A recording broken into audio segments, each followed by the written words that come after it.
Alright, today we're going to be reworking an area to start a new polyculture. This is a space that has 2 chinkapins, which is a native nut-bearing shrub. And the far corner of it was just sort of a place where we put stuff that we didn't quite know what all to do with. So we had some echinacea and some garlic chives and sweet goldenrod and camas bulbs and various things. So we're going to be first transplanting out the things that we have here, and then we're going to use our new exciting tools, the U-bar, to loosen up the soil. Then we're going to install a rhizome barrier, and then we're going to plant this out with the newly designed polyculture. The next step was we're coming in with the broad fork, which is this tool right here, to break up subsurface compaction. We have really terrible compacted clay soils here. You stab it in, and jump on, and work your way down, side by side and back and forth. And then you can really lift up that subsoil without mixing the soil all together. Hop on, wiggle it back and forth, and then you lift a little bit and loosen that subsoil, and then you can stop. Alright, now unfortunately we're using the perennial ground cherry, which is a very aggressively running species. So we have to put in a rhizome barrier, which means for starters we have to dig a trench all around the edge of where we want to go, which isn't fun in our soil.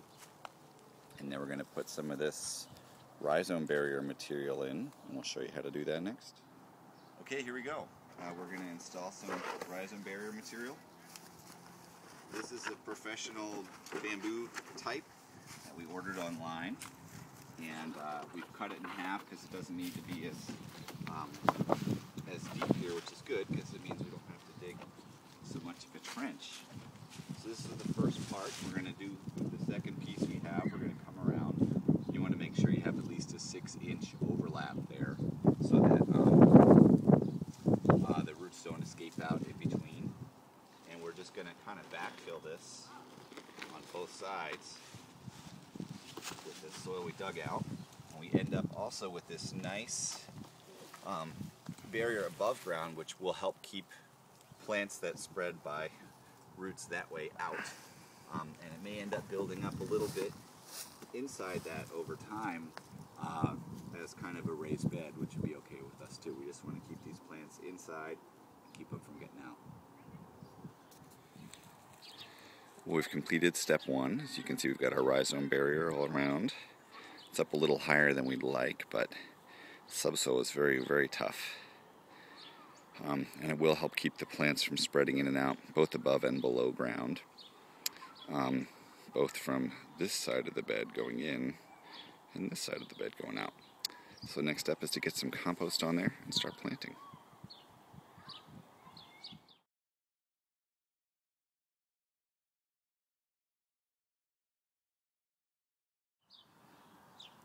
This is to demonstrate the differences in root size and depth among Physalis subglobulata, the main species we're planting here, and to see why we're looking at planting a nice rhizome barrier around. These rhizomes run horizontally, and these rhizomes run vertically and horizontally, and it can be kind of weedy, so you want to put it in the right place. Just point out while we're here, we've now got our little nitrogen fixer established. That's an indigo for Achirolawii. We do have 3 Physalises planted. I did keep on them last year's stalks and empty fruit cases just to help with identification and figure out the spacing. But the whole polyculture is coming along nicely. This is the kind of planting material we've been working with the violets, which we have just all over our garden. And this is the easiest stuff in the world to propagate. You can just kind of snap off any of these chunks and you got a viable new plant. So boom, just got a new plant. And there's hundreds. I have enough of these that I can plant one every 4 to 6 inches through this whole thing. I should have great cover in there this year.